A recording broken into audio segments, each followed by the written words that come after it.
ಶ್ರೀ ಗುರುಭ್ಯೋ ನಮಃ. ಓಂ ಅಗ್ನಾ ವಿಷ್ಣು ಸಜೋಷಸೇ ಮಾವರ್ಧಂತು ವಾಂಗಿರಃ ದ್ಯುಮ್ನೈರ್ವಾಜೇಭಿರಾಗತಂ. ಅಗ್ನಿ ಮತ್ತು ವಿಷ್ಣು ದೇವತೆಗಳ ಪ್ರಾರ್ಥನೆಯನ್ನು ಇಲ್ಲಿ ಮಾಡ್ತಾರೆ. ತಮ್ಮ ಅನುಗ್ರಹ ನನಗಾಗಬೇಕಾಗಿದೆ, ಅದಕ್ಕಾಗಿ ನಾನು ನಿಮ್ಮನ್ನು ಕುರಿತು ಸ್ತೋತ್ರ ಮಾಡ್ತಿದ್ದೇನೆ ಮತ್ತು ನಿಮ್ಮನ್ನು ಕುರಿತು ನಾನು ಮಾಡಿದ ಆ ಸ್ತೋತ್ರಗಳು ನನ್ನನ್ನು ವರ್ಧಂತು, ಅಧ್ಯಾತ್ಮ ಮಾರ್ಗದಲ್ಲಿ ಮುನ್ನಡೆಸಲಿ.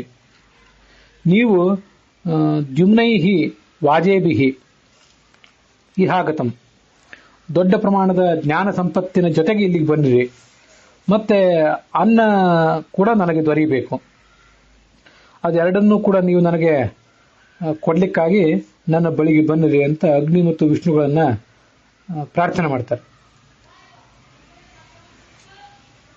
ವಾಜಶ್ಚ ಮೇ ಪ್ರಸವಶ್ಚ ಮೇ ಪ್ರಯತಿಶ್ಚ ಮೇ ಪ್ರಸಿತಿಶ್ಚ ಮೇ ಅಂತ ಒಂದು ಇದನ್ನ ಸ್ವಲ್ಪ ಓದಿದ್ದೇನೆ. ಪ್ರತಿಯೊಂದನ್ನು ಏನು ಓದಲಿಕ್ಕೆ ಹೋಗೋದಿಲ್ಲ. ಇದನ್ನ ಹೇಳೋದು ಕೂಡ ಹೆಚ್ಚು ಕಷ್ಟವೇ, ಅಷ್ಟು ಸುಲಭ ಅಲ್ಲ ಅನ್ನುವ ರೂಢಿ ಇರಬೇಕು. ಇಲ್ಲಿ ಎಲ್ಲ ಕಡೆ ಚ ಚ ಚ ಅಂತ ಹೀಗೆ ಬರೋದ್ರಿಂದ ನನಗೆ ಇಂಥದ್ದು ಬೇಕು ಅಂಥದ್ದು ಬೇಕು ಅಂತ ಭಗವಂತನನ್ನು ಕೇಳ್ತಾ ಇರೋದ್ರಿಂದ ಇದಕ್ಕೆ ಚಮಕ ಅಂತ ಕರೀತಾರೆ. ಇಲ್ಲಿ ನನಗೆ ಮೊದಲನೇದಾಗಿ ಏನ್ ಬೇಕು? ಮೇ, ನನಗೆ ಮೇ ಮತ್ತು ಚ ಅಂತ ಮತ್ತೆ ಆವೃತ್ತ ಆಗ್ತದೆ.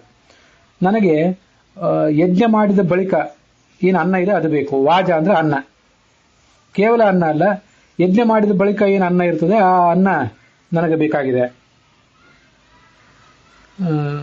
ಯಜ್ಞಶಿಷ್ಟಾಶಿನಸ್ಸಂತಹ ಮುಚ್ಚಂತೆ ಸರ್ವಕಿಲ್ಬಿಷೈ ಅಂತ ಭಗವದ್ಗೀತೆ. ಅದಕ್ಕಾಗಿ ಯಜ್ಞ ಮಾಡಿದ ಬಳಿಕ ಉಳಿದಿರುವಂತಹ ಅನ್ನ ನನಗೆ ಬೇಕು ಅಂತ ದೇವತೆಗಳನ್ನ ಪ್ರಾರ್ಥನೆ ಮಾಡಬೇಕು.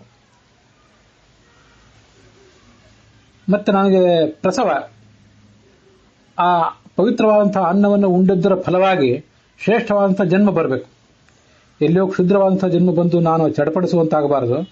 ಪ್ರಸವ ಅಂದ್ರೆ ಶ್ರೇಷ್ಠವಾದ ಜನ್ಮ ನನಗೆ ಬರಬೇಕು. ಅಥವಾ ನನ್ನ ಪತ್ನಿ ಯಾರಾದರೂ ಗರ್ಭಿಣಿಯಾಗಿದ್ರೆ ಆ ಪ್ರಸವವು ಕೂಡ ಆಗಬೇಕು. ಇದು ಹೀಗೆ ಬಹುಮುಖವಾದಂತಹ ಅರ್ಥ ಅದಕ್ಕೆ. ಪ್ರಯತಿ, ಯತಿ ಅಂದ್ರೆ ಇಂದ್ರಿಯಗಳ ಮೇಲಿನ ನಿಗ್ರಹ. ನನಗೆ ಇಂದ್ರಿಯಗಳ ಮೇಲಿನ ನಿಗ್ರಹವಿರಲಿ, ಕೆಟ್ಟದ್ದನ್ನ ಕೇಳದೇ ಇರುವಂತಹ, ಕೆಟ್ಟದ್ದನ್ನ ಆಡದೇ ಇರುವಂತಹ ನಿಗ್ರಹ ಬೇಕು. ಮತ್ತೆ ಪ್ರಸೀತಿ ಮುಂದಿನ ಶಬ್ದ. ಸ್ಥಿತಿ ಅಂದ್ರೆ ಬಂಧನ, ಶ್ರೇಷ್ಠವಾದಂತಹ ಬಂಧನ ನನಗಾಗಲಿ ಅಂತ ಹೇಳ್ತಾರೆ. ಯಾವ ಬಂಧನ ಅಂತ ಅನ್ನೋದನ್ನು ನಾವು ಅರ್ಥೈಸ್ಕೊಳ್ಬೇಕಾಗ್ತದೆ. ಬಂಧನ ಅಂದ್ರೆ ಭಕ್ತಿಯ ಬಂಧನ ನನಗಾಗಲಿ. ಮತ್ತೆ ಮುಂದೆ ಧೀತಿ ಅಂದ್ರೆ ಬುದ್ಧಿವಂತಿಕೆ, ವಿಷಯಗಳನ್ನ ಗ್ರಹಣ ಮಾಡುವಂತಹ ಒಂದು ಶಕ್ತಿ ನನಗೆ ಬರಬೇಕು. ಕ್ರತು ಅಂದ್ರೆ ಜ್ಞಾನ, ಕ್ರತು ಅಂದ್ರೆ ಯಜ್ಞ ಅಂತ ಕೂಡ ಅರ್ಥ ಇದೆ. ಜ್ಞಾನಪೂರ್ವಕವಾಗಿ ಯಜ್ಞವನ್ನು ಮಾಡುವಂಥ, ಆ ಯಜ್ಞ ಮಾಡಲಿಕ್ಕೆ ಬೇಕಾದಂತಹ ಶ್ರೇಷ್ಠವಾದಂತಹ ಜ್ಞಾನ ನನಗೆ ಬರಲಿ ಅಂತ ಇಲ್ಲಿ ಪ್ರಾರ್ಥನೆ ಇದೆ. ಪ್ರಸಿದ್ಧವಾದ ಪ್ರಾರ್ಥನೆ ನಿಮಗೆಲ್ಲರಿಗೂ ಗೊತ್ತಿದೆ. ಆನೋ ಭದ್ರಾಹ ಕೃತವೋ ಎಂತು ವಿಶ್ವತಃ. ವಿಶ್ವತಃ ಜಗತ್ತಿನ ಎಲ್ಲ ಕಡೆಯಿಂದ ಭದ್ರಾಹ ಕೃತವಃ, ಮಂಗಳಕರವಾದ ಯಜ್ಞಗಳು ಜ್ಞಾನಗಳು ನಹ ಆಯಂತು ನನಗೆ ಬರಲಿ ಅಂತ ಒಂದು ಪ್ರಾರ್ಥನೆ ಇದೆ. ಅಂಥದ್ದೇ ಇದೊಂದು ಪ್ರಾರ್ಥನೆ. ಮುಂದೆ ಕ್ರತುಶ್ಚಮೆ ಸ್ವರಶ್ಚಮೆ. ಸ್ವರ ಅಂತಂದ್ರೆ ವೈದಿಕ ಸ್ವರಗಳನ್ನು ಉಚ್ಚಾರ ಮಾಡ್ಲಿಕ್ಕೆ ಬೇಕಾದಂತ ಒಂದು ಹಿಡಿತ. ಉದಾತ್ತ, ಅನುದಾತ್ತ, ಸ್ವರಿತ ಮೊದಲಾದ ಸ್ವರಗಳನ್ನ ಶುದ್ಧ ರೀತಿಯಿಂದ ಉಚ್ಚಾರ ಮಾಡುವುದು ಎಷ್ಟು ಕಷ್ಟ ಅಂತ ಅನ್ನೋದು ವೇದಗಳನ್ನು ಕೇಳಿದವರಿಗೆ ಹೇಳಿದವರಿಗೆ ಗೊತ್ತಿದ್ದೇ ಇರ್ತದೆ. ಆ ಶಕ್ತಿ ನನಗೆ ಬರಬೇಕು. ಮತ್ತೆ ಶ್ರಾವ ಅಂದ್ರೆ ಪ್ರವಚನವನ್ನು ಮಾಡುವಂತಹ ಒಂದು ಶಕ್ತಿ. ಮತ್ತೆ ಶ್ಲೋಕ, ಶ್ಲೋಕ ಅಂತಂದ್ರೆ ಅನುಷ್ಠುಪು, ಛಂದಸ್ಸು ಇತ್ಯಾದಿ ಛಂದಸ್ಸಿನಲ್ಲಿರುವಂತಹ ಶ್ಲೋಕ, ಇದು ನಿಮ್ಗೆ ಗೊತ್ತಿದೆ. ಇಲ್ಲಿ ಶ್ಲೋಕ ಅಂತಂದ್ರೆ ಕೀರ್ತಿ, ಭಗವಂತನನ್ನ ಮತ್ತೆ ಅನೇಕ ಶ್ರೇಷ್ಠರಾದಂತಹ ವ್ಯಕ್ತಿಗಳನ್ನ ಪುಣ್ಯ ಶ್ಲೋಕರು ಅಂತ ಹೇಳ್ತಿರ್ತಾರೆ. ಪುಣ್ಯ ಶ್ಲೋಕೋ ನಲೋ ರಾಜ ಅಂತ ನೀವು ಕೇಳಿರ್ತೀರಿ. ಶ್ಲೋಕ ಅಂದ್ರೆ ಕೀರ್ತಿ, ಆ ಒಂದು ಕೀರ್ತಿ ನನಗೆ ಬರಬೇಕು. ಒಂದು ಸಂಗತಿ ಏನಂದ್ರೆ, ಈ ಚಮಕದ ಅನುವಾದ ಮಾಡುವಾಗ ಇದಕ್ಕೆ ಕೆಲವು ಸಮಸ್ಯೆಗಳಿವೆ. ನಮಕ, ಇದು ಹಿಂದಿನ ಭಾಗ ಏನಿದೆ, ಇದಕ್ಕೆ ಸತ್ಯಧರ್ಮ ಸ್ವಾಮಿಗಳ ಮತ್ತೆ ಬನ್ನಂಜೆ ಗೋವಿಂದಾಚಾರ್ಯರ ಅನುವಾದ ಇದೆ. ಅವೆರಡನ್ನೂ ಕೂಡ ಬನ್ನಂಜೆ ಗೋವಿಂದಾಚಾರ್ಯ ಸಂಸ್ಕೃತ ವ್ಯಾಖ್ಯಾನ ಇದೆ. ಅವೆರಡನ್ನು ಓದ್ಕೊಂಡು ಕನ್ನಡದ ಅನುವಾದ ನಾನು ಮಾಡಿದ್ದೇನೆ. ಆದರೆ ಈ ಚಮಕಕ್ಕೆ ಗೋವಿಂದಾಚಾರ್ಯರ ಅನುವಾದ ಇಲ್ಲ, ಕೇವಲ ಸತ್ಯಧರ್ಮ ಸ್ವಾಮಿಗಳ ಅನುವಾದ ಇದೆ. ಸತ್ಯಧರ್ಮ ಸ್ವಾಮಿಗಳ ಆ ಸಂಸ್ಕೃತ ವ್ಯಾಖ್ಯಾನ ಕ್ಲಿಷ್ಟವಾದದ್ದು, ಮತ್ತೆ ಇರುವ ಮುದ್ರಿತ ಪುಸ್ತಕನೂ ಕೂಡ ಅನೇಕ ಸಮಸ್ಯೆಗಳನ್ನು ಒಳಗೊಂಡದ್ದು. ಆದ್ದರಿಂದ ಸ್ವಲ್ಪ ಇದನ್ನು ಅನುವಾದ ಮಾಡೋದು ಕಷ್ಟವೇ. ಆದರೂ ತನಗೆ ತಿಳಿದಂತೆ ಇದನ್ನ ಕನ್ನಡದಲ್ಲಿ ತರುವ ಕೆಲಸ ಮಾಡಿದ್ದೇನೆ ಮತ್ತು ಏನೇನೋ ಪ್ರಯತ್ನಗಳನ್ನು ಮಾಡಿ. ಇದನ್ನ ನೀವೆಲ್ಲ ಗಮನಿಸಬೇಕು. ಶ್ರುತಿ ಹಿಂದೆ ಶ್ರಾವ ಅಂತ ಬಂತು. ಶ್ರಾವ ಅಂದ್ರೆ ಪ್ರವಚನ ಮಾಡುವ ಸಾಮರ್ಥ್ಯ. ಮತ್ತೆ ಇಲ್ಲಿ ಶ್ರುತಿ ಅಂದ್ರೆ ಶ್ರವಣ ಸಾಮರ್ಥ್ಯ. ನಾನು ಇನ್ನೊಬ್ಬರಿಗೆ ಮಾಡಬೇಕು, ಅದು ಶ್ರಾವ. ಇನ್ನೊಬ್ಬರು ಮಾಡಿದ್ದನ್ನು ಕೇಳುವ ಸಾಮರ್ಥ್ಯ ಶ್ರುತಿ. ಹೀಗೆ ಶ್ರುತಿ, ಶ್ರಾವ ಮೊದಲಾದ ಹೆಚ್ಚು ಕಡಿಮೆ ಸಮಾನ ಅರ್ಥ ಇರುವಂತಹ ಶಬ್ದಗಳೆಲ್ಲ ಇಲ್ಲಿ ಬಳಕೆ ಆಗ್ತವೆ. ಆದ್ರಿಂದ ಅವುಗಳಿಗೆ ಪ್ರತ್ಯೇಕ ಅರ್ಥಗಳನ್ನು ಹೇಳೋದು ಒಂದು ಸವಾಲು ಅನ್ನಿಸ್ತದೆ ಇಲ್ಲಿ. ಜ್ಯೋತಿ ಅಂದ್ರೆ ಶ್ರುತಿಶ್ಚಮೆ, ಜ್ಯೋತಿಷ್ಠಮೆ ಅಂತಿದೆ. ಒಳ ಹೊರಗಿನ ಒಂದು ಬೆಳಕು ನನಗೆ ಸಿಗಬೇಕು. ಮತ್ತೆ ಸುವಹ ಅಂದ್ರೆ ಸ್ವರ್ಗಲೋಕ ಪ್ರಾಪ್ತಿ ನನಗಾಗಬೇಕು. ಪ್ರಾಣ ಅಂದ್ರೆ ಹೃದಯದಲ್ಲಿರುವಂತಹ ವಾಯುವಿಗೆ ಪ್ರಾಣ ಅಂತ ಕರೀತಾರೆ, ಅದು ಗೊತ್ತಿದೆ ನಿಮಗೆ. ಮುಂದೆ ಅಪಾನ ಅಂತಂದ್ರೆ ಗುದದ್ವಾರದಲ್ಲಿರುವಂತಹ ವಾಯು. ಮುಂದೆ ವ್ಯಾನ ಅಂದ್ರೆ ಸರ್ವ ಶರೀರದಲ್ಲಿರುವ ವಾಯು. ಮತ್ತೆ ಹಸು ಅಂತಂದ್ರೆ ಉದಾನ. ಆ ಉದಾನ ಅಂತಂದ್ರೆ ಕಂಠದಲ್ಲಿರುವಂತಹ ವಾಯು. ಮತ್ತೆ ಸಮಾನ ಅಂತ ಅನ್ನೋದನ್ನ ರುದ್ರಾಧ್ಯಾಯದಲ್ಲಿ ಹೇಳಲಿಲ್ಲ, ಮೂಲದಲ್ಲಿ ನಾವು ಇಟ್ಕೊಳ್ಬೇಕು. ನಾಭಿಮಂಡಲದಲ್ಲಿರುವಂತಹ ವಾಯು. ಇವೆಲ್ಲ ವಾಯುಗಳು ಕೂಡ ನನಗೆ ಅನುಗ್ರಹ ಮಾಡಬೇಕು ಅಂತ ಒಂದು ಪ್ರಾರ್ಥನೆ. ಮತ್ತೆ ಇವಕ್ಕೆ ಎರಡರ್ಥ. ಈ ಭೌತಿಕವಾದ ವಾಯುಗಳೇನಿವೆ ಇವೆಲ್ಲ ನನ್ನ ಶರೀರದಲ್ಲಿ ಸ್ಥಿರವಾಗಿದ್ದು ನನ್ನನ್ನ ಮುನ್ನಡೆಸಬೇಕು. ಮತ್ತೆ ಈ ಪ್ರಾಣಾಪಾನ ಮೊದಲಾದವುಗಳಿಗೆ ಅಭಿಮಾನಿಗಳಾದಂತಹ ಕೆಲವು ವಾಯುಗಳಿದ್ದಾರಲ್ಲ, ಮುಖ್ಯ ಪ್ರಾಣನ ರೂಪಗಳೇ ಇವೆ. ಮತ್ತು ಇತರರು ಕೆಲವು ರೂಪಗಳನ್ನೆಲ್ಲ ಶಾಸ್ತ್ರದಲ್ಲಿ ಹೇಳ್ತಾರೆ. ಅವರು ಎಲ್ಲರೂ ಕೂಡ ನನಗೆ ಅನುಗ್ರಹಕರಾಗಿ ಬರಬೇಕು ಅಂತ ಅದ್ರ ಪ್ರಾರ್ಥನೆ. ಮುಂದೆ ಚಿತ್ತಂ ಅಂದ್ರೆ ಸ್ಮರಣ ಶಕ್ತಿ.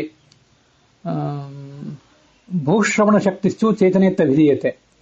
ಚೇತನ ಅಂದ್ರೆ ಭಾಗವತ ತಾತ್ಪರ್ಯ ಹೇಳುವಂತೆ ದೊಡ್ಡ ಪ್ರಮಾಣದ ಮುಂದಿನ ಹಿಂದಿನ ಜನ್ಮ ಇತ್ಯಾದಿಗಳ ಸ್ಮರಣ ಶಕ್ತಿಗೆ ಚೇತನ ಅಂತ ಕರೀತಾರೆ. ಅಲ್ಪ ಶ್ರವಣ ಶಕ್ತಿಗೆ ಚಿತ್ತ ಅಂತ ಹೀಗೆ ಕರೀತಾರೆ. ಅದು ನನಗೆ ದೊರೆಯಬೇಕು. ಇಲ್ಲೆಲ್ಲ ಸ್ಮರಣ ಶಕ್ತಿ ದೊರೆಯಬೇಕು ಅಂತ ಅಷ್ಟೇ ಅರ್ಥ ಅಲ್ಲದೆ, ಆ ಚಿತ್ತಕ್ಕೆ ಅಭಿಮಾನಿಯಾದಂತಹ ಮುಖ್ಯ ಪ್ರಾಣ ಬ್ರಹ್ಮರು ಕೂಡ ನನಗೆ ಅನುಗ್ರಹಕರಾಗಿರಬೇಕು ಅಂತೂ ಅರ್ಥವೂ ಕೂಡ ಅಲ್ಲಿ ಹೊರಹೊಮ್ಮುತ್ತದೆ. ಮುಂದೆ ಅಧೀತಂ ಶಾಸ್ತ್ರಾಭ್ಯಾಸ ಮಾಡುವಂತಹ ಒಂದು ಅವಕಾಶ. ಯೋಗ್ಯನಾದಂಥ ಗುರು ನನಗೆ ದೊರೆತು ಅಲ್ಲಿ ಶಾಸ್ತ್ರಾಭ್ಯಾಸ ಮಾಡುವಂತಹ ಅವಕಾಶ ಸಿಗಬೇಕು. ವಾಕ್ಚಮೆ ಅಂತ ಮುಂದಿಂದು ಪ್ರವಚನ ಸ್ತೋತ್ರವನ್ನು ಮಾಡುವಂತಹ ಒಂದು ಸಾಮರ್ಥ್ಯ, ಅದಕ್ಕೆ ಬೇಕಾದಂತಹ ವಾಗೀಂದ್ರಿಯ ದೊರೆಯಬೇಕು ಅಂತ ಹೀಗೆ ಅರ್ಥ. ಅದಕ್ಕೆ ವಾಕ್ಕಿಗೆ ಅಭಿಮಾನಿಯಾದಂತಹ ಅಗ್ನಿ, ವಾಕಿಗೆ ಅಭಿಮಾನಿಗಳಾದಂತಹ ಅಗ್ನಿ ಪತ್ನಿ, ಮತ್ತೆ ಉಮಾ, ವಾರುಣಿ, ಸೌಪರ್ಣಿ ಮೊದಲಾದ ದೇವತೆಗಳ ಅನುಗ್ರಹ, ಅವರೆಲ್ಲ ವಾಗಭಿಮಾನಿನಿಯರು. ಕೊನೆಗೆ ಮುಖ್ಯವಾಗಿ ಲಕ್ಷ್ಮೀದೇವಿಯು ಕೂಡ ವಾಗ್ ಅಭಿಮಾನಿನಿಯಾಗಿದ್ದಾಳೆ. ಅವರೆಲ್ಲರ ಅನುಗ್ರಹ ನನಗಾಗಬೇಕು.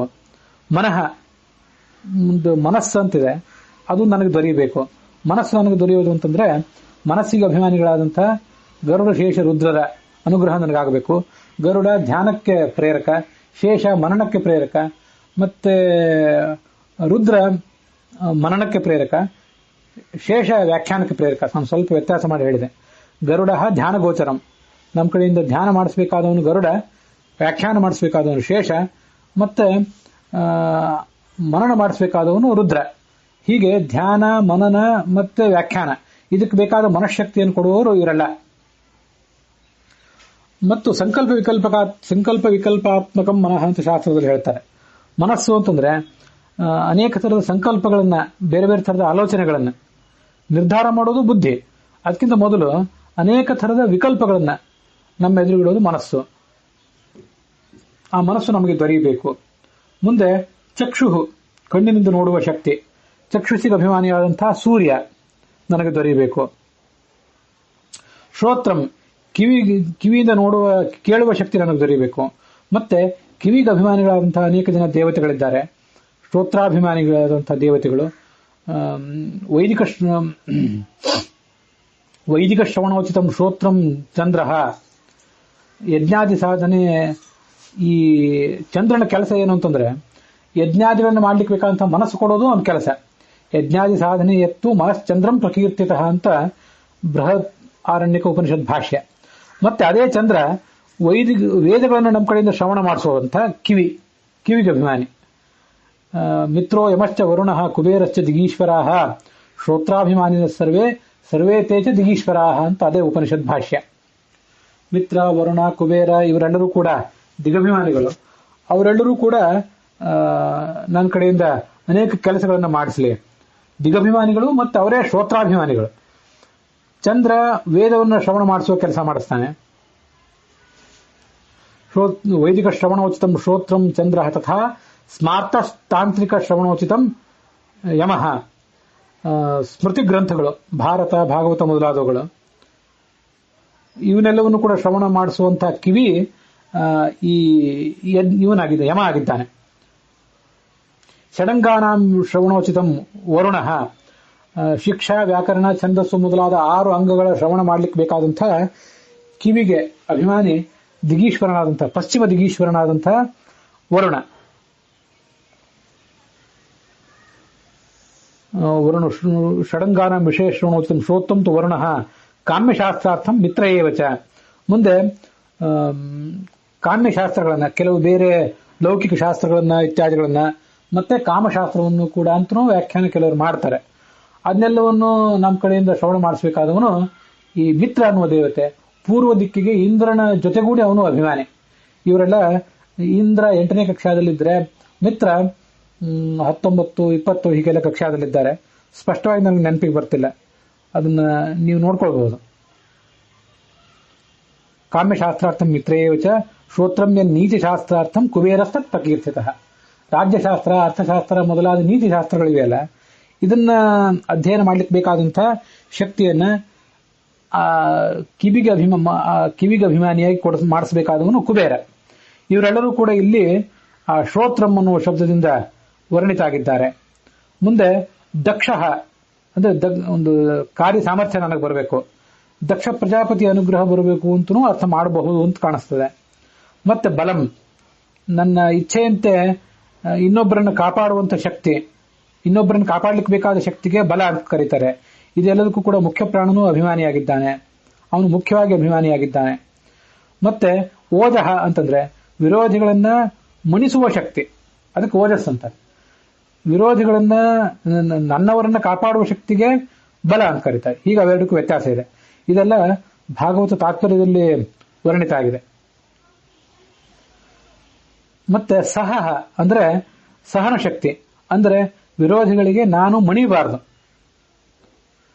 ವಿರೋಧಿಗಳನ್ನ ದಮನ ಮಾಡುವ ಶಕ್ತಿ ಒಂದು, ವಿರೋಧಿಗಳನ್ನ ನಾನು ದಮನ ಮಾಡದೆ ಹೋದ್ರೂ ಕೂಡ ಅವರಿಗೆ ಮಣಿಯದ ಶಕ್ತಿ ಸಹ ಅಂತ ಮತ್ತೊಂದು.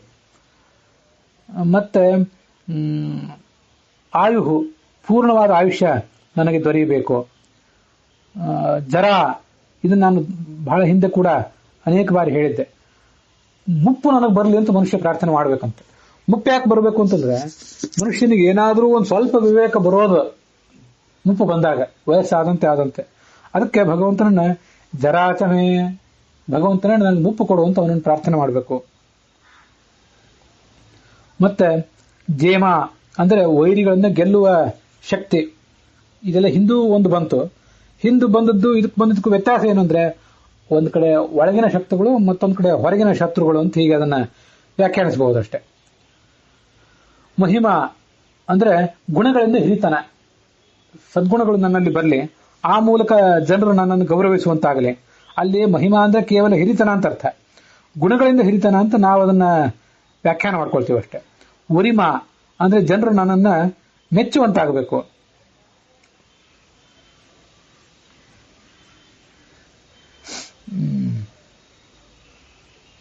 ಉಪ್ಪು, ನಾನು ಈ ಜರ ಅಂತ ಅದಾದ್ಮೇಲೆ ಸ್ವಲ್ಪ ವ್ಯತ್ಯಾಸ ಮಾಡಿದೆ. ಮುಂದೆ ಆತ್ಮ ಅಂತಿದೆ, ಅದನ್ನು ಹೇಳಬೇಕಾಗಿತ್ತು. ಆತ್ಮ ಒಳಗಿರುವಂತಹ ಜೀವಾತ್ಮ ಮತ್ತು ಪರಮಾತ್ಮ, ಬಿಂಬ ಪ್ರತಿಬಿಂಬ ಇಬ್ಬರ ಸಾಕ್ಷಾತ್ಕಾರವು ಕೂಡ ನನಗಾಗಬೇಕು. ಮುಂದೆ ತನೂಹು, ನನಗೊಂದು ಶರೀರ ಬೇಕು ಅಂತ ಅಪೇಕ್ಷೆ ಪಡಬೇಕು. ಯಾಕೆ ಶರೀರ ಬೇಕು ಅಂತಂದ್ರೆ, ಭಗವಂತನ ಸೇವೆಗೆ ಮೀಸಲಾದಂತಹ ಶರೀರ ಬೇಕು ನನಗೆ. ಒಂದ್ ಕಡೆ ಒಂದ್ ಯಾವುದೋ ಆಯುರ್ವೇದ ಗ್ರಂಥದಲ್ಲಿ ಹೇಳ್ತಾರೆ, ಪುರಾಭಿಮಾನೋ ನ ವೃಥ ತದ್ದಾರ್ಢ್ಯೇನ ವಿನಾಕಥಂ ಶಿವಭಕ್ತಿರ್ ದೃಢ ಚಿತ್ತಸ್ವಾಸ್ಥ್ಯಂ ವಿನಾತಚ್ಚ ಶಿವಭಕ್ತಿರ್ ದೃಢ ಕಥಂ. ಈ ಶರೀರದ ಮೇಲೆ ಅಭಿಮಾನ ಏನು ಇಡ್ತೀವಲ್ಲ, ಈ ಅಭಿಮಾನ ಇಟ್ಟದ್ದು ಯಾವತ್ತೂ ವ್ಯರ್ಥ ಅಲ್ಲ. ಯಾಕೆಂತಂದ್ರೆ ಶರೀರದ ಮೇಲೆ ಅಭಿಮಾನ ಇಲ್ಲದೆ ಹೋದ್ರೆ ಶರೀರವನ್ನ ಸ್ಥಿರವಾಗಿ ಇಟ್ಕೊಳ್ಳಿಕ್ ಬರೋದಿಲ್ಲ. ಶರೀರ ಯಾಕೆ ಸ್ಥಿರವಾಗಿರಬೇಕು ಅಂತಂದ್ರೆ, ಚಿತ್ತ, ನಮ್ಮ ಮನಸ್ಸು ಸ್ಥಿರವಾಗಿ ಉಳಿಬೇಕಾದ್ರೆ ದೃಢವಾದ ಶರೀರ ಬೇಕು.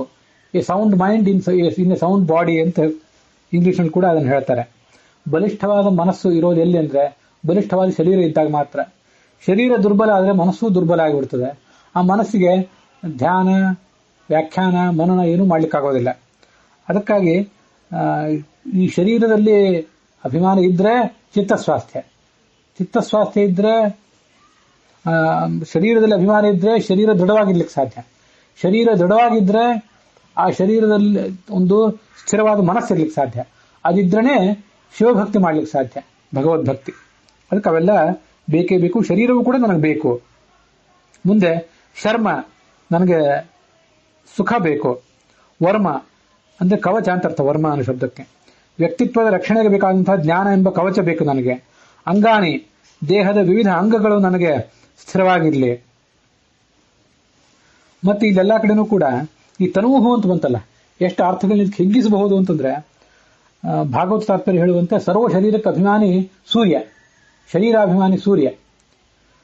ಹೃದಯದೊಳಗೆ, ಶರೀರದ ಒಳಗಿರುವಂಥವನು ಈ ರುದ್ರ, ಪ್ರತಿಯೊಬ್ಬರಿಗೂ ಕೂಡ. ತಮ್ ಸರ್ವಭೂತ ಹೃದಯಂ, ಒಳಗಿರುವಂಥವನು ಶಿವ, ಸರ್ವ ಶರೀರಕ್ಕೆ ಅಭಿಮಾನಿ ಈ ದಿವಾಕರ, ಸೂರ್ಯ. ಅದಕ್ಕಾಗಿ ಆರೋಗ್ಯಂ ಭಾಸ್ಕರಾದಿಚ್ಛೇತ್ ಅಂತ ಹೇಳ್ತಿರ್ತಾರೆ. ನಮಗೆ ಆರೋಗ್ಯ ದೊರೆಯಬೇಕಾದದ್ದು ಸೂರ್ಯನ ಮೂಲಕ. ಹೀಗಾಗಿ ತನೂಹು ಅಂತಂದ್ರೆ ಕೇವಲ ಶರೀರ ಅಲ್ಲ, ಶರೀರಾಭಿಮಾನಿಯಾದಂತಹ ಸೂರ್ಯನ ರಕ್ಷಣೆ ಅಂತ ಅರ್ಥ. ಸುಖ ದೊರೆಯಬೇಕು, ಮತ್ತೆ ರಕ್ಷಣೆ ದೊರೆಯಬೇಕು, ಹೀಗೆಲ್ಲ ಅರ್ಥ ಇದೆ. ಅಂಗಾನಿ, ಈ ಎಲ್ಲ ಇಂದ್ರಿಯಗಳು ನನಗೆ, ಕರ್ಮೇಂದ್ರಿಯ, ಜ್ಞಾನೇಂದ್ರಿಯ ಎಲ್ಲವೂ ಕೂಡ ನನಗೆ ದೊರೆಯಬೇಕು. ಅದಕ್ಕೆ ಅಭಿಮಾನಿಗಳಾದಂತಹ ದೇವತೆಗಳು ಕೂಡ ನನ್ನನ್ನು ಅನುಗ್ರಹಿಸಬೇಕು. ಮತ್ತೆ ಪರೂಣಿಚ ಅಂತಂದ್ರೆ ಗಿಣ್ಣುಗಳು, ಬೆರಳ ಗಿಣ್ಣುಗಳು ಇರ್ತಾವಲ್ಲ, ಈ ಗಂಟುಗಳು, ಅವು ಅಲ್ಲೆಲ್ಲ ಇರುವ ಭಗವಂತನ ರೂಪಗಳು ನನಗೆ ಸಾಕ್ಷಾತ್ಕಾರಕ್ಕೆ ವಿಷಯ ಆಗಲಿ ಅಂತ ಅರ್ಥ.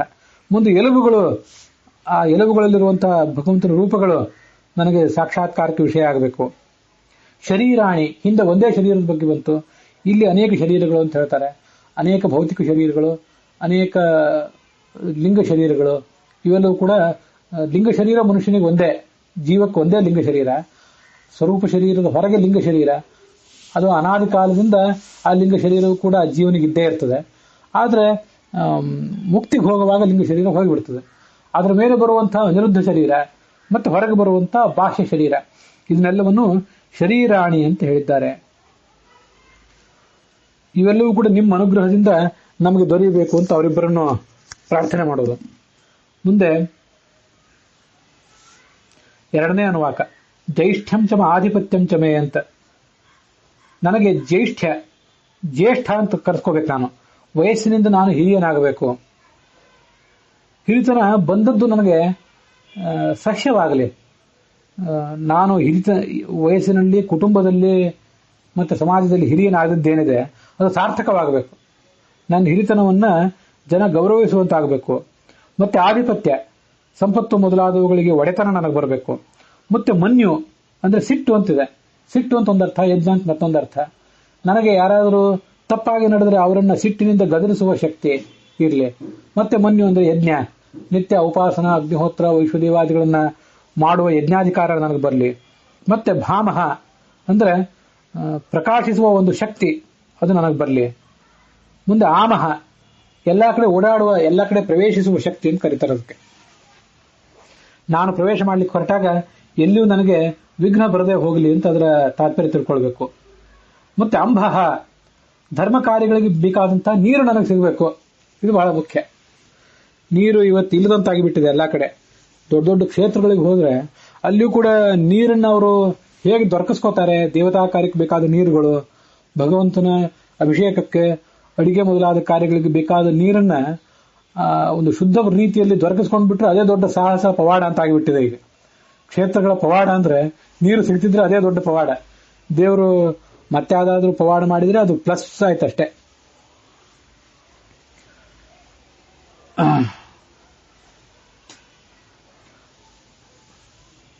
ಅಂಬಶ್ಚಮೆ ಜೇಮ, ಜೇಮ ಅಂತಂದ್ರೆ ವೈರಿಗಳನ್ನು ಗೆಲ್ಲುವ ಶಕ್ತಿ, ಮತ್ತೆ ಮಹಿಮಾ ಅಂದ್ರೆ ಗುಣಗಳಿಂದ ಹಿರಿತನ, ಪ್ರತಿಮಾ ಅಂತಂದ್ರೆ ಪ್ರಶಂಸೆ ನನಗೆ ದೊರೆಯಬೇಕು. ಪ್ರಶಂಸೆ ಜನ ನನ್ನನ್ನು ಪ್ರಶಂಸೆಗೆ ಗುರಿ ಮಾಡಿ ಆ ಮೂಲಕ ಮತ್ತಷ್ಟು ಸತ್ಕಾರ್ಯಗಳು ನನ್ನ ಕಡೆಯಿಂದ ಆಗುವಂತಾಗಬೇಕು. ಸುಮ್ಮನೆ ನಾನು ಹೊಗಳಿಸಿಕೊಂಡು ಹಿಗ್ಗಿ ಹೀರೆಕಾಯಿ ಆಗೋದಲ್ಲ, ಅವು ಮುಂದಿನ ಸತ್ಕಾರ್ಯಗಳಿಗೆ ನನಗೆ ಪ್ರೇರಕ ಆಗಬೇಕು. ವರ್ಷಮ ಅಂತ ಕರೀತಾರೆ, ಗಟ್ಟಿಮುಟ್ಟಾದ ಶರೀರ. ದ್ರಾಘುಯ ಅಂತ ಕರೀತಾರೆ, ಅದು ದೀರ್ಘದರ್ಶಿತ್ವ, ಭವಿಷ್ಯತ್ತಿನಲ್ಲಿ ಆಗಬಹುದಾದ ಸಂಗತಿಗಳನ್ನ ಊಹಿಸಿ ತಿಳ್ಕೊಳ್ಳುವ ಶಕ್ತಿ. ಮತ್ತೆ ವೃದ್ಧಂ, ತುಂಬಿದ ವ್ಯಕ್ತಿತ್ವ, ಪರಿಪೂರ್ಣ ತುಂಬಿದ ಕೊಡದಂತಹ ವ್ಯಕ್ತಿತ್ವ ನನಗೆ ದೊರೆಯಲಿ. ವೃದ್ಧಿ, ಅಧ್ಯಾತ್ಮ ಮಾರ್ಗದಲ್ಲಿ ಮುನ್ನಡೆ ನನಗೆ ಆಗಲಿ. ಸತ್ಯಂ, ಎಲ್ಲ ಆ ಜೀವಿಗಳಿಗೆ ಹಿತಕರವಾದ ವರ್ತನೆ. ಯತ್ಸತಾಂ ಹಿತಮತ್ಯಂತಂ ತತ್ಸತ್ಯ ಮಿತಿ ಕೀರ್ತ್ಯತೆ ಅಂತ ಭಾರತ ಮತ್ತು ಮಹಾಭಾರತ ತಾತ್ಪರ್ಯ ನಿರ್ಣಯದಲ್ಲಿ ಬಂದಿದೆ. ನಾವು ಅದನ್ನು ಈ ಹಿಂದೆ ನೋಡಿದ್ದೇವೆ. ಹಾಗಾಗಿ ಸತ್ಯ ಅಂತಂದ್ರೆ ಎಲ್ಲ ಜೀವಿಗಳಿಗೆ ಹಿತಕರವಾದ ವರ್ತನೆ ನನ್ನದಾಗಲಿ. ಶುದ್ಧ, ಶೃಣ್ಣಾಂ ಆಸ್ತಿಕ್ಯ ಮುಚ್ಚತೆ ಅಂತ ಭಾಗವತ ತಾತ್ಪರ್ಯ ನಿರ್ಣಯ. ಆಸ್ತಿಕ್ಯ ಬುದ್ಧಿ ನನಗೆ ಯಾವತ್ತೂ ಕೂಡ ಕೈ ಕೊಡದೇ ಇರಲಿ. ವೃದ್ಧಾಪ್ಯದಲ್ಲಿ ರಿಟೈರ್ಡ್ ಆದ್ಮೇಲೆ ಆಸ್ತಿಕ್ಯ ಬುದ್ಧಿ ಅಲ್ಲ, ಯಾವತ್ತೂ ಕೂಡ ಆಸ್ತಿಕ್ಯ ಬುದ್ಧಿ ನನಗೆ ಕೌಮಾರ ಆಚರೇತ್ ಪ್ರಾಜ್ಞ, ಬಾಲ್ಯದಿಂದಲೇ ಧರ್ಮಾಚರಣವನ್ನು ಮಾಡುವ ಬುದ್ಧಿ ಬರಲಿ ಅಂತ ಪ್ರಹ್ಲಾದ ಹೇಳಿದಂತೆ ಆ ಬುದ್ಧಿ ನನಗೆ ಇರಲಿ ಯಾವತ್ತೂ ಕೂಡ. ಜಗತ್ ಅಂದ್ರೆ ಜ್ಞಾನಿಗಳ ಒಂದು ಸಂಪರ್ಕ ಅಂತ ಅರ್ಥ. ಜಗತ್ತು ಅಂದ್ರೆ ಸುತ್ತಮುತ್ತಲಿನ ಜಗತ್ತು ಅಂತ ಅರ್ಥ. ಯಾವ ಜಗತ್ತು? ಈ ವ್ಯಾವಹಾರಿಕವಾದ ಜಗತ್ತು, ಈ ವಾಣಿಜ್ಯಿಕ ಚಟುವಟಿಕೆಗಳು, ಇದನ್ನು ತಗೊಂಡು ನಾನೇನ್ ಮಾಡಬೇಕಾಗಿದೆ? ಜ್ಞಾನಿಗಳ ಸಂಪರ್ಕ ನನಗಾಗಲಿ. ಅದನ್ನು ಭಾಗವತ ತಾತ್ಪರ್ಯದಲ್ಲಿ ಹೇಳ್ತಾರೆ. ಈ ಹಿಂದೆ ಕೂಡ ಅದನ್ನು ನೋಡಿದ್ದೇವೆ. ಕ್ಷಣಾರ್ಧೇನಾಪಿ ತುಲಯೇ ನ ಸ್ವರ್ಗಂ ನಾ ಪುನರ್ಭವಂ ಭಗವತ್ ಸಂಗಿ ಸಂಗಸ್ಯ ಮರ್ತ್ಯಾನಾಂ ಕಿಮುತಾಶೀಷ ಅಂತ ಒಂದು ಭಾಗವತದ ಶ್ಲೋಕ. ಇಂಥ ಒಂದು ಶ್ಲೋಕ ಭಾಗವತದಲ್ಲಿ 2-3 ಕಡೆ ಸ್ವಲ್ಪ ಶಬ್ದಗಳ ಬದಲಾವಣೆಯೊಂದಿಗೆ ಕಂಡು ಬರ್ತದೆ. ಅದೇನು ಅಂತಂದ್ರೆ, ನ ಸ್ವರ್ಗಂ ನಾ ಪುನರ್ಭವಂ, ನನಗೆ ಸ್ವರ್ಗವೂ ಬೇಡ ಮೋಕ್ಷವೂ ಬೇಡ. ಕ್ಷಣಾರ್ಧೇನಾಪಿ ತುಲಯೇ, ಒಂದು ಸ್ವಲ್ಪ ಹೊತ್ತು ಸ್ವರ್ಗಕ್ಕೆ ಕರ್ಕೊಂಡು ಹೋಗ್ತೀನಿ ಬಾ, ಸ್ವಲ್ಪ ಹೊತ್ತು ಮೋಕ್ಷಕ್ಕೆ ಕರ್ಕೊಂಡು ಹೋಗ್ತೀನಿ ಬಾ, ಒಂದು ಅರ್ಧ ಕ್ಷಣ, ಆಮೇಲೆ ಮತ್ತೆ ಇರಲಿ ಮರಳಿ ಬರುವೆ ಅಂತೆ ಅಂತಂದ್ರೆ ಅದು ಬೇಡ. ಯಾಕೆಂತಂದ್ರೆ ನ ಸ್ವರ್ಗಂ ನಾಪಿ ಭಗವತ್ ಸಂಗಿ ಸಂಗಸ್ಯ, ಭಗವಂತನ ಭಕ್ತರ ಜೊತೆಗೆ ನಾನೇನು ವಾಸ ಮಾಡ್ತೇನಲ್ಲ, ಭಗವಂತನ ಸಂಘ ಮಾಡಿದವರ ಸಂಘ ನಾನು ಬಯಸ್ತೇನೆ. ಒಂದು ಅರ್ಧ ಕ್ಷಣ ಆದರೂ ಭಗವದ್ಭಕ್ತರ ಸಂಘ ನನಗೆ ದೊರೆತದ್ದಾದ್ರೆ ಅದು ಈ ಮೋಕ್ಷಕ್ಕಿಂತ ಸ್ವರ್ಗಕ್ಕಿಂತ ಹೆಚ್ಚಿಂದು ನನಗೆ. ಭಗವತ್ ಸಂಗಿ ಸಂಗಸ್ಯ ಮರ್ತ್ಯಾನಾಂ ಕಿಮುತಾಶೀಷ. ಈಗ ನನಗೆ ಮೋಕ್ಷವೇ ಬೇಡ ಸ್ವರ್ಗವೇ ಬೇಡ ಅಂತಾದ್ರೆ, ಹಾಗಿರುವಾಗ ಮರ್ತ್ಯಾನಾಂ ಆಶೀಷಃ, ಎಂದೋ ಒಂದು ದಿವಸ ಸತ್ತು ಹೋಗಬೇಕಾದಂತಹ ಈ ಮನುಷ್ಯರು ಆ ಸ್ಥಾನ ಮಾನ ಸಿಗಬೇಕು, ಅಧಿಕಾರ ಸಿಗಬೇಕು ಅಂತ ಬಯಸುವುದೇನಿದೆ, ಬಾಲಿಶವಾಗಿ ಬಯಸುವುದೇನಿದೆ, ಇದಂತೂ ನನಗೆ ಬೇಡೇ ಬೇಡ ಅಂತದದು ಆ ಭಾಗವತ ಶ್ಲೋಕ. ಅದಕ್ಕೊಂದು ಅದ್ಭುತವಾದಂತಹ ತಾತ್ಪರ್ಯವೂ ಕೂಡ ಇದೆ. ತಾತ್ಪರ್ಯದ ಭಾಗವತ ಶ್ಲೋಕ 2-3 ಬಾರಿ ಭಾಗವತದಲ್ಲಿ ಬಂದಿದೆ. ಭಾಗವತ ತಾತ್ಪರ್ಯನೂ ಕೂಡ ಒಂದು 2-3 ಬಾರಿ ಬಂದಿದೆ. ಅದೇನು ಅಂತಂದ್ರೆ, ಸಮ್ಯಕ್ ಸ್ವರೂಪಸ್ಯ ಅವ್ಯಕ್ತಿ ಅಭಾವೋ ಜನನಸ್ಯವಾ ಅಲ್ಪಯತ್ನ ತಥೋ ವೃದ್ಧಿ ಹೇತೋ ಸತ್ಸಂಗತಿರುವರ. ಇದು ಭಾಗವತ ತಾತ್ಪರ್ಯ. ಅದೇನು ಅಂತಂದ್ರೆ, ಬಹಳ ಅವಸರದಲ್ಲಿ ನಾವು ಮೋಕ್ಷವನ್ನು ಬಯಸ್ತೀವಿ ಅಂತ ಹೋಗಿಬಿಟ್ರೆ ಅದು ನಮ್ಗೆ ಘಾತಕ ಆಗ್ತದಂತೆ. ನಮಗೆ ದೇವ್ರ ಹಾಗೆ ಮಾಡ್ಲಿಕ್ಕೆ ಬಿಡೋದಿಲ್ಲ. ನಾವು ಯಾವಾಗಲೂ ಮೋಕ್ಷಕ್ಕೆ ಹೋಗ್ಬೇಕೋ ಆವಾಗಲೇ ಹೋಗ್ಬೇಕು. ಆದರೂ ದೇವರನ್ನ ಮತ್ತೆ ದೈವ ಭಕ್ತರಾದವರನ್ನ, ದೇವತೆಗಳನ್ನ ಆ ಥರ ನಾವು ಕೇಳ್ಕೋಬೇಕು. ಅದೇನು ಅಂತಂದ್ರೆ,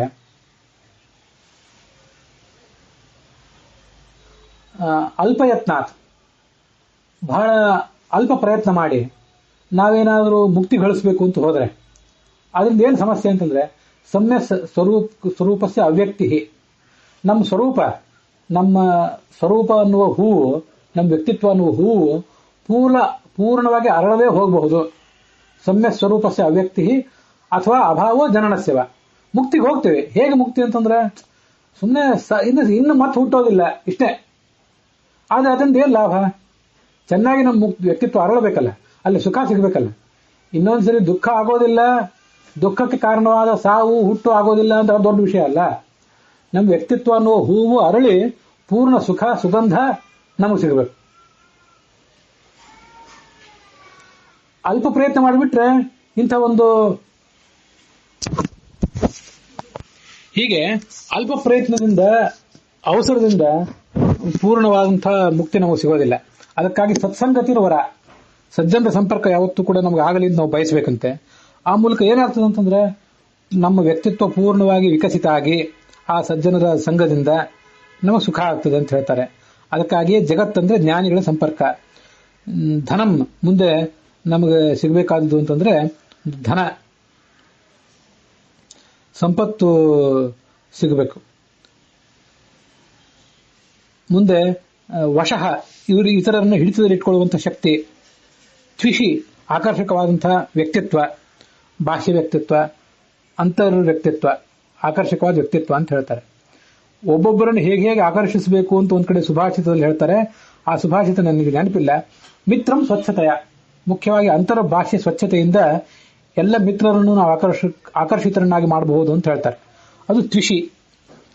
ಮತ್ತೆ ಕ್ರೀಡಾ, ಉಲ್ಲಾಸಯುತವಾದಂತಹ ಒಂದು ಜೀವನ ದುರ್ಭರ ಆಗಿ ಸಂಕಟದಿಂದ ಕಳೆಯುವಂತಾಗೋದು ಬೇಡ. ಉಲ್ಲಾಸಯುತವಾದ ಜೀವನ ನನಗೆ ಸಿಗಲಿ. ಮೋದ, ಸ್ವರೂಪ ಸುಖ ನನಗೆ ಸಿಗಲಿ. ಜಾತ, ಈಗಾಗಲೇ ಸಿಕ್ಕಂತಹ ವಿಷಯ ಸುಖ ಅದು ಸ್ಥಿರವಾಗಿರಲಿ, ಅಥವಾ ಹಿಂದೆ ಅನುಭವಿಸಿದ ಸುಖದ ಸವಿ ನೆನಪುಗಳು ನನಗಿರಲಿ. ಮತ್ತೆ ಜಾತ ಅಂದ್ರೆ ಹಿಂದೆ ಅನುಭವಿಸಿದ ಸುಖದ ಸವಿ ನೆನಪು. ಜನಿಷ್ಯಮಾಣ ಅಂದ್ರೆ ಮುಂದೆ ಸಿಗುವಂತಹ ವಿಷಯ ಸುಖದ ನಿರೀಕ್ಷೆ. ಆ ಮೂಲಕ ಒಂದು ಸುಖಕರವಾದಂತಹ ರೋಮಾಂಚಕರವಾದಂತಹ ಜೀವನದ ನಿರೀಕ್ಷೆ ನನ್ನದಾಗಲಿ. ಸೂಕ್ತಂ, ಸವಿಯಾದ ಮಾತುಗಳನ್ನು ಇನ್ನೊಬ್ಬರು ನನ್ನ ಕುರಿತಾಡಲಿ, ನಾನು ಅವರನ್ನು ಕುರಿತಾಡುವಂತಾಗಲಿ. ಮತ್ತೆ ಸುಕೃತ, ಆ ಮಾತಿಗೆ ತಕ್ಕದಾದಂತಹ ಕೃತಿ ನನ್ನದಿರಲಿ. ಒಳ್ಳೆ ಮಾತನ್ನು ನಾನು ಆಡಲಿ, ಅದಕ್ಕೆ ತಕ್ಕಂತೆ ಕೃತಿಯನ್ನು ಕೂಡ ನಾನು ಆಡುವಂತಾಗಬೇಕು. ಮತ್ತೆ ವಿತ್ತಂ, ಜ್ಞಾನವೆಂಬ ಸಂಪತ್ತು ನನಗೆ ಸಿಗಲಿ. ವೇದ್ಯ, ಜ್ಞಾನಕ್ಕೆ ವಿಷಯನಾದ ಪರಮಾತ್ಮನ ಸನ್ನಿಧಿ ನನಗೆ ಯಾವತ್ತೂ ಕೂಡ ರಕ್ಷಕವಾಗಿರಲಿ, ನನ್ನ ಜೊತೆಗಿರಲಿ ಅದು. ಭೂತಂ, ಆ ಪರಮಾತ್ಮನ ಹಿಂದಿನ ಆವಿರ್ಭಾವಗಳ ಜ್ಞಾನ, ಹಿಂದೆ ಪರಮಾತ್ಮನ ಅನೇಕ ರೂಪಗಳಾಗಿ ಹೋಗಿವೆ, ಅವುಗಳ ಜ್ಞಾನ ನನಗಾಗಲಿ. ಮತ್ತೆ ಭವಿಷ್ಯ ಭೂತಂಚಮೇ ಭವಿಷ್ಯಚ್ಚಮೇ, ಮುಂದೆ ಪರಮಾತ್ಮನ ರೂಪಗಳು ಏನು ಆವಿರ್ಭೂತ ಆಗಬೇಕಾಗಿವೆ, ಆವಿರ್ಭಾವ ಕಾಣಬೇಕಾಗಿವೆ, ಅವುಗಳ ಜ್ಞಾನ ನನಗಾಗಲಿ. ಮತ್ತೆ ಸುಗಮ್, ಪರಮಾತ್ಮನನ್ನ ತಿಳಿಸುವ ಶಕ್ತಿ. ಗ ಅಂದ್ರೆ ಪರಮಾತ್ಮನನ್ನ ನಮಗೆ ತಿಳಿಸುವಂತ ಜ್ಞಾನ, ಶಾಸ್ತ್ರ, ಅದು ನಮಗೆ ಸಿಗಲಿ. ಸುಪಥಂ, ಜ್ಞಾನ ಕರ್ಮಗಳ ಯೋಗ್ಯತಾನುಸಾರವಾದಂತಹ ಒಂದು ಮಿಶ್ರಣ. ಜ್ಞಾನಯೋಗ ಭಕ್ತಿಯೋಗ ಅಂತ ಹೀಗೆಲ್ಲ ಇದೆಯಲ್ಲ, ಅಲ್ಲಿ ಜ್ಞಾನಯೋಗಿ ಭಕ್ತಿಯೋಗಿಗಳು ದೇವತೆಗಳು, ಜ್ಞಾನಯೋಗಿಗಳು ಈ ಸನಕಾದಿಗಳು, ನಮ್ಮನ್ನೆಲ್ಲ ಕರ್ಮಯೋಗಿಗಳು ಅಂತ ಕರೀತಾರೆ. ಸುಗಮ್, ಇಲ್ಲಿ ಸುಪಥ ಅಂದ್ರೆ ಒಳ್ಳೆಯ ಮಿಶ್ರಣ. ಮಿಶ್ರಣ ಅಂದ್ರೆ ಏನು, ಒಳ್ಳೆಯ ಮಾರ್ಗ ಅಂದ್ರೆ ಏನು, ನಾಮಯೋಗ್ಯತಾನುಸಾರವಾಗಿ ಜ್ಞಾನ ಮತ್ತೆ ಕರ್ಮಗಳ ಮಿಶ್ರಣವುಳ್ಳಂತಹ ಒಂದು ಮೋಕ್ಷ ಮಾರ್ಗ ನನಗೆ ಸಿಗಲಿ. ವೃದ್ಧ ಅಂದ್ರೆ ಸ್ವರ್ಗ ಸುಖ, ಅಭಿವೃದ್ಧವಾದ ಸ್ವರ್ಗ ಸುಖ ನನಗೆ ಸಿಗಲಿ. ಮತ್ತೆ ವೃದ್ಧಿ, ಮೋಕ್ಷ ಸುಖ ನನಗೆ ಸಿಗಲಿ. ಕ್ಲುಪ್ತ, ಇದು ಪ್ರಾರಬ್ಧ ಕರ್ಮ ಭೋಗ. ಇಷ್ಟು ನಾನು ಕ್ಲುಪ್ತ ಅಂದ್ರೆ ನಿಶ್ಚಿತವಾದಂತ ಅರ್ಥ. ನಾನು ಏನನ್ನ ಪ್ರಾರಬ್ಧ ಕರ್ಮವನ್ನು ಅನುಭವಿಸಲೇಬೇಕಾಗಿದೆಯೋ ಅದರ ಭೋಗ ನನಗಾಗಲಿ. ಕ್ಲುಪ್ತಿ, ಮತ್ತೆ ಸಂಚಿತ ಅನಾಗತ ಕರ್ಮಗಳ ನಾಶ ಆಗಲಿ. ಇದು ಒಂದು ಅಪರೋಕ್ಷ ಜ್ಞಾನ ಬಂದ ನಂತರ ಹಿಂದಿಂದೆಲ್ಲ ಮುಂದಿನ ಕರ್ಮಗಳು, ಅಪರೋಕ್ಷ ಜ್ಞಾನ ಬಂದ ಬಳಿಕ ಮುಂದೆ ಏನು ಕರ್ಮಗಳನ್ನು ಮಾಡ್ತೀವಿ, ಅಶ್ಲೇಷ ವಿನಾಶವು ಅಂತೇನು ಸೂತ್ರ ಇದೆಯಲ್ಲ, ಆ ಸೂತ್ರ ನನಗೆ ಈಗ ನೆನಪಿಗೆ ಬರ್ತಿಲ್ಲ. ಹಿಂದೆ ಅನೇಕ ಬಾರಿ ಹೇಳಿದ್ದೀನಿ, ಮುಂದೆ ಮತ್ತೊಂದು ಬಾರಿ ಯಾವಾಗ ನೆನಪಾದಾಗ ಹೇಳ್ತೀನಿ. ಮುಂದೆ ಮಾಡುವ ಕರ್ಮಗಳು ನನಗೆ ಅಂಟದೇ ಹೋಗಲಿ, ಆ ಅನಾಗತ ನನಗೆ ಅಂಟದೇ ಹೋಗಲಿ.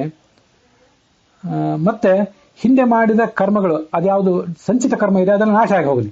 ಪ್ರಾರಬ್ಧ ಕರ್ಮ ಮಾತ್ರ ಉಳಿದು ಅದು ನಾನು ಅನುಭವಿಸಿ ಮುಂದೆ ಸಾಗುವಂತಾಗಲಿ. ಇದು ಅಲ್ಲಿಲ್ಲ. ಹಾಗೆ ಸತ್ಯಧರ್ಮ ಸ್ವಾಮಿಗಳು ಕೂಡ ಈ ತರ ನೇರವಾಗೆಲ್ಲ ವ್ಯಾಖ್ಯಾನ ಮಾಡಿಲ್ಲ. ಅವರ ವ್ಯಾಖ್ಯಾನದ ರೀತಿ ಬೇರೆ ಬೇರೆ ತರ ಇದೆ. ನನಗೆ ತಿಳಿದಂತೆ ವ್ಯಾಖ್ಯಾನ ಮಾಡಿದ್ದೇನೆ. ಕೆಲವನ್ನ ಹೆಚ್ಚು ಎಳೆದು ವ್ಯಾಖ್ಯಾನ ಮಾಡಿದಂತೆ ಕಾಣಿಸ್ತದೇನೋ, ಆದರೂ ಹೀಗೊಂದು ವ್ಯಾಖ್ಯಾನ ಮಾಡಬಹುದು ಅಂತ ಕಾಣಿಸಿದ್ದನ್ನು ತಮ್ಮ ಎದುರಿಗೆ ಇಟ್ಟಿದ್ದೀನಿ. ಮತಿ, ಪರಮಾತ್ಮನ ಸ್ವರೂಪದ ಒಂದು ಸಾಮಾನ್ಯ ಜ್ಞಾನ. ಸಾಮಾನ್ಯ ಅಪರೋಕ್ಷ ಮತ್ತು ವಿಶೇಷ ಅಪರೋಕ್ಷ ಅಂತ ಎರಡು ಇರ್ತದೆ. ಸಾಮಾನ್ಯ ಅಪರೋಕ್ಷದಿಂದ ಈ ಅಣಿಮಾ ಮಹಿಮಾ ಮೊದಲಾದ ಸಿದ್ಧಿಗಳಿಗೆ ಬೇಕಾದ ಪರಮಾತ್ಮನ ದರ್ಶನ ಅದೊಂದು ಬೇರೆ. ಅದರಿಂದ ಮೋಕ್ಷ ಆಗೋದಿಲ್ಲ. ಪರಮಾತ್ಮನ ದರ್ಶನ ಆಗ್ತದೆ, ಅಣಿಮಾದಿ ಶಕ್ತಿಗಳನ್ನು ತೋರಿಸುವ ಶಕ್ತಿ, ಜನ ಭಲೆ ಅಂತಾರೆ, ಅದು ಮೋಕ್ಷ ಆಗೋದಿಲ್ಲ. ಅದು ಮತಿ. ಇನ್ನ ಸುಮತಿ ಅಂತಂದ್ರೆ ನನ್ನ ಬಿಂಬನಾದ ಪರಮಾತ್ಮನ ವಿಶೇಷ ರೂಪದ ಸಾಕ್ಷಾತ್ಕಾರ, ಅದು ನನಗಾಗಬೇಕು, ಅದು ಮೋಕ್ಷಕ್ಕೆ ಕಾರಣ. ಇದೆಲ್ಲ ಸಾಮಾನ್ಯಾಪರೋಕ್ಷ ವಿಶೇಷಾಪರೋಕ್ಷ ಅಂತ ಭಾಗವತ ತಾತ್ಪರ್ಯದಲ್ಲಿ ವಿಶೇಷ ರೂಪದಿಂದ ವರ್ಣಿತ ಆಗಿದೆ. ಇದೆಲ್ಲವೂ ನಿಮ್ಮಿಂದ ಆಗಬೇಕು ನನಗೆ ಅಂತ ಅದು ಪ್ರಾರ್ಥನೆಯೊಂದಿಗೆ ಆ ಎರಡನೇ ಅನುವಾಕ ಕೊನೆ ಕಾಣ್ತದೆ. ಮುಂದೆ ಮೂರನೇ ಅನುವಾಕವನ್ನು ನಾಳೆ ದಿವಸ ಶ್ರವಣ ಮಾಡೋಣ. ಇಲ್ಲಿಗೆ ಈ ಭಾಗ ಮುಕ್ತಾಯ ಕಂಡಿದೆ.